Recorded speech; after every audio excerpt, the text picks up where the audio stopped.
Romain est debout depuis 5 heures du matin. Il est en immersion totale au sein de la base aérienne de Tontouta. Au programme aujourd'hui, c'est maniement, montage et démontage du FAMAS. Garde-vous. Portez. Arme. Bien. Ça vient. Reposez. Arme. Portez. Arme. Bien. Reposez. Mon arme était par exemple en gaucher, du coup on va mettre l'arme en droitier. Et pour l'arme en droitier, pour le FAMAS, il faut juste échanger ces deux petites pièces ici. Tu inverses. Après on les remonte et voilà. Ouais, il faut changer les goupilles. Parce que si tu es droitier, tu es obligé. Enfin, il y a des petits mécanismes qui font qu'il n'y a que les droitiers qui peuvent utiliser et ainsi de suite pour les gauchers. C'est que du positif. On a vraiment une très bonne cohésion. Là, la cohésion elle est superbe. Nos encadrants, ils sont super. Et on voit des choses qu'on ne pourrait pas voir en civil. Il nous faut montrer beaucoup de travaux pratiques. Bien sûr de la théorie, mais beaucoup de travaux pratiques qu'on ne peut pas faire en civil. C'est une amie qui lui a parlé de ce stage. À quelques jours de la fin du regroupement, ce jeune du pays projette de devenir contrôleur aérien. Et cette immersion au sein de la base s'avère être une réelle chance. À l'issue de son baccalauréat, il peut rentrer soit dans une école d'officier, soit dans une école de sous-officier pour apprendre le métier de contrôleur aérien et devenir contrôleur aérien dans l'armée de l'air. Donc il a l'occasion au cours de ce stage effectivement de rencontrer un certain nombre de personnels sur la base aérienne. On a un personnel de la spécialité contrôleur avec lequel il peut échanger. Il aura toutes les informations sur le cursus. Ce futur bachelier de Jules Garnier pourra aussi se rapprocher du centre d'information et de recrutement des forces armées. Au sein de l'armée de l'air, il existe des dizaines de corps de métiers différents. Et chaque année, à l'issue de ces 2 semaines, un quart des stagiaires désirent s'engager. Voilà, je démarre le test, je suis sur un chantier. Grâce à ce casque, Orlando est immergé dans ce chantier virtuel. Le temps d'1 heure, il se transforme en ouvrier de bâtiment. Le secteur du BTP est l'un des secteurs qui compte le plus de risques d'accident de travail. Très vite, sur le chantier, un problème saute aux yeux. Voilà, j'ai retrouvé un risque. Il y a un risque d'éboulement des parois. Un ensevelissement peut être mortel, même si seule une partie du corps est ensevelie. Plusieurs situations à risque sont disséminées dans ce chantier. Orlando doit toutes les identifier et dans un temps imparti. L'objectif de cet exercice, connaître les situations à risque pour éviter les accidents de travail. Une fois le test fini, Orlando peut consulter ses résultats. J'ai fait 89% de réussite, j'en ai trouvé que 16 sur 18. Et donc en vert, ce sont les risques que j'ai trouvés, en blanc, les risques non trouvés. Orlando peut également incarner un ouvrier de mine ou encore un électricien, des métiers qui n'ont pas été choisis au hasard. Alors les situations à risque en fait sont issues des secteurs d'activité sur lesquels nous rayonnons sur toute la Nouvelle-Calédonie, des secteurs qui sont très accidentogènes. Les secteurs de la construction, du BTP bien évidemment, les secteurs de l'industrie, les secteurs du transport et de la logistique, les secteurs de la mine. Et toutes ces applications de prévention des risques au travail sont le reflet des pourcentages d'accidents du travail que l'on peut rencontrer sur ces secteurs d'activité. Selon les derniers chiffres publiés par la CAFAT, plus de 5000 accidents du travail ont été recensés en 2017.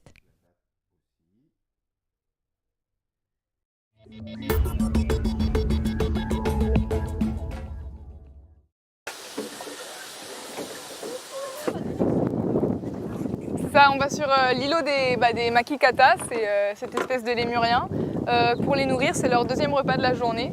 Donc c'est plus les fruits qu'ils préfèrent aux légumes. On laisse les légumes en premier, comme ça ils ont le temps de les manger, ils sont impatients de les manger, puis après on fait un petit plaisir avec les fruits. Les lémuriens sont la seule espèce de primate à être en semi-liberté au parc forestier. Bientôt, les appels seront eux aussi en semi-liberté. Si les singes ne peuvent pas bénéficier du même traitement, c'est avant tout à cause de leur âge, selon Laetitia, étudiante en soins pour animaux et en stage au parc. Le problème, c'est que, comme je l'ai vu dans d'autres zoos, quand ils sont vieux, ils ont du mal à voir le changement. Et en fait, ça va faire des grosses pressions, des gros coups de stress. Et donc, on ne peut pas se permettre de les changer d'environnement. Dans au parc, animaux blessés et recueillis ou encore issus d'autres zoos. Au total, 180 animaux résident au parc forestier. De quoi provoquer l'incompréhension du public à certains moments. Tous ces critiques, il faut les entendre. Je pense qu'effectivement, elles ont un côté constructif. Et finalement, ce sont les détracteurs des zoos qui ont le plus aidé à ce que les zoos s'améliorent. Pour moi, les deux ne sont pas opposés et qu'on peut très bien montrer la faune calédonienne, faire tout ce travail en coulisses de sauvetage des animaux, des espèces endémiques, des animaux qui nous arrivent blessés ou mal en point, et tout en ayant des animaux venus d'ailleurs. Le parc forestier s'est lancé dans une procédure de certification de bon traitement envers les animaux. Un label qui devrait voir le jour d'ici l'année prochaine. Le dernier là-bas, allez, approchez toi, c'est toi qui vas nous faire entendre. Le dernier là-bas, c'est où le dernier là-bas? Nous arrivons au dernier moment ici à Ouipoint. On reprend la route. On reprend la route de notre camp itinérant jusqu'à Kergoua. Voilà un petit geste là pour dire merci à vous. Ça nous touche beaucoup les paroles que vous venez de dire. Tous ces enfants qui sont avec vous, c'est pour un œil. C'est pour un œil. Et ce qu'ils entendent faire là, c'est Regarde, faut toujours faire comme ça, regarde. Toujours faire ça parce que si tu n'attaches pas, ça va lâcher en cours de route. Il y a toujours un long par terre. Oui, tu vas attacher le temps.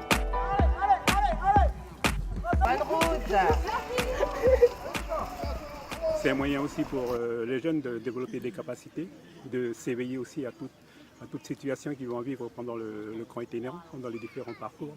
Voilà, il y a tout un tas d'intérêts comme ça éducatifs qui vont permettre aux jeunes de pouvoir vraiment se développer un peu plus dans sa personnalité, dans son action de conduire. Voilà.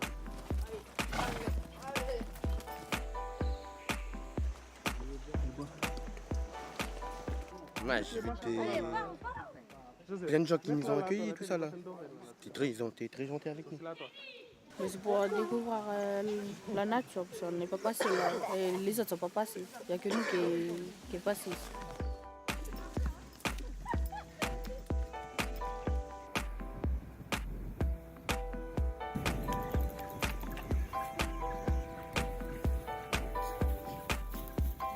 Alors Eva, qu'est-ce qui se passe là? Ils arrivent ou pas?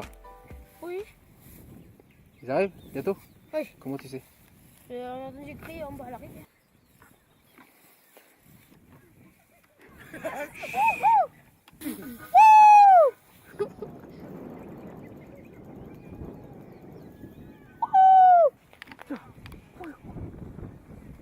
J'ai pas regardé nous. On avait des cerfs. Quoi d'autre? Ouais, Vous avez fait une pause, vous avez mangé un peu? Oui. Ouais, le cheval, le gros cheval qui avait volé la cale et le cheval à Johnny. Bilan de ce tronçon là, ça a été? Ouais, c'était un peu compliqué. Hein. Pourquoi? Parce qu'il y avait c'est Une grosse montée, on a dû monter. c'est un peu perdu dans le chemin. Tout le monde est en forme encore? Oui. Allez, on y va. Allez, on suit le guide.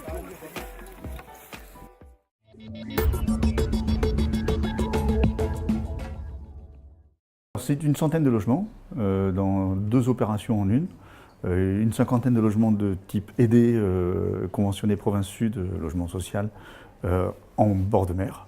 Et puis une cinquantaine de logements de type intermédiaire à l'arrière, avec 860 mètres carrés de galeries commerciales, type restaurant, avec un grand deck. Et surtout la présence de cet arbre, ce grand bois noir qui reste sur place et qui a donné son nom d'ailleurs aux 2 résidences, Albizia et Salaméa, qui sont l'une derrière l'autre. 2,7 milliards de travaux plus le foncier, les études, c'est un chantier à 3 milliards. Un chantier à 3 milliards, ça ne se fait pas en 6 mois, ça se fait en 3 ans.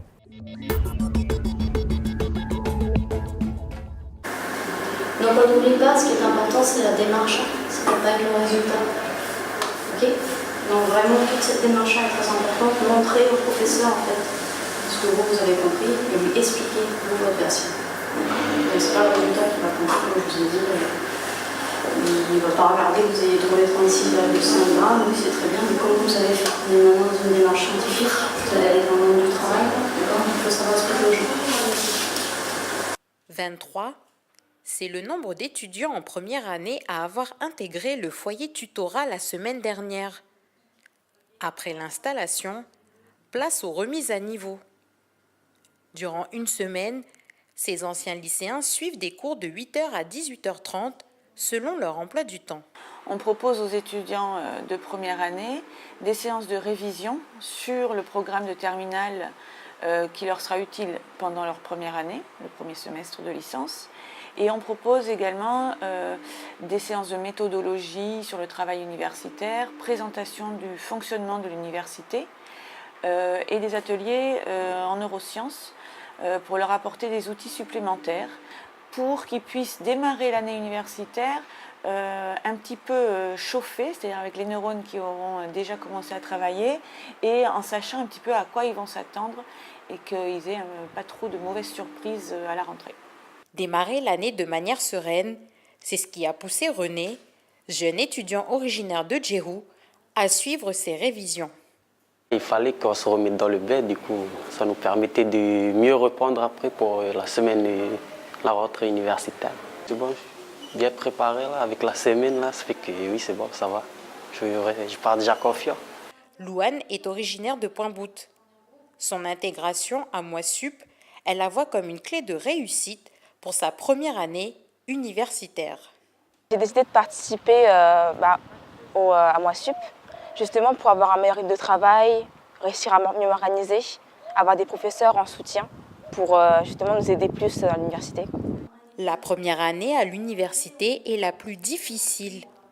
Chaque année, le taux de réussite des premières années au foyer oscille entre 50 et 70%, contre 100% en deuxième et troisième année. Renforcer l'élan de solidarité et se souhaiter la bonne année. Bonne année. Bonne année. Bonne année. Alors, bonne année. Bonne année. Bonne année. Voilà une des raisons de cette rencontre ce matin sur le piquet de grève du site de la SLN de Thio. Mais bien sûr, pour aussi échanger sur les dernières informations, comme par exemple la sanction donnée par la direction à Michael, délégué syndical de l'USTKE du centre minier de Thio. Selon l'intersyndicale, c'est une stratégie de la direction pour les déstabiliser. Ça fait partie de mon mandat en tant que DS et par rapport aux revendications. Il ne faut pas oublier que le tribunal de travail a donné raison à l'intersyndicale que la grève c'est légitime, c'est légal. On a fait valoir nos droits. Le combat qu'on mène, bon, on est prêt à se sacrifier en tant que responsable syndicaliste, quoi. Il n'y a aucun souci sur ce côté-là. Ainsi, le cas de Michael sera traité une fois qu'une solution à la crise sera trouvée. Pour l'heure, toujours selon l'intersyndicale, la direction cherche à mettre la pression. Sachant bien qu'ils vont jouer sur les sensibilités des parents, c'est la rentrée des classes bientôt, ils ne pourront plus tenir, ils seront obligés de monter dans le régime 147 heures.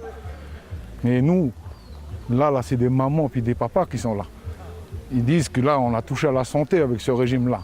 Donc ils sont mobilisés jusqu'au bout. Depuis, ils ne montent pas. Malgré les aléas rencontrés par chacun sur les piquets de grève, cette fois-ci, les grévistes entendent lutter non seulement pour eux, mais aussi pour l'avenir de la SLN. Cette fois-ci, c'est l'avenir. Il faut savoir dire non à un moment. Mais savoir dire non, mais pourquoi? Voilà. Et nous, on a dit le pourquoi. Voilà. On a des propositions à faire qui est, nous, tenables parce que c'est les chauffeurs qui ont décidé. Il faut quand même valoriser le chauffeur. Parce qu'il faut que tout le monde se mette à la place que c'est qui va sauver la SLN? C'est le chauffeur de camion avec le chauffeur de pelle. Cependant, la production suit son cours sur les hauteurs du site. Ce minéralier remplit la dernière cale. Son départ est prévu pour Donyombo cet après-midi.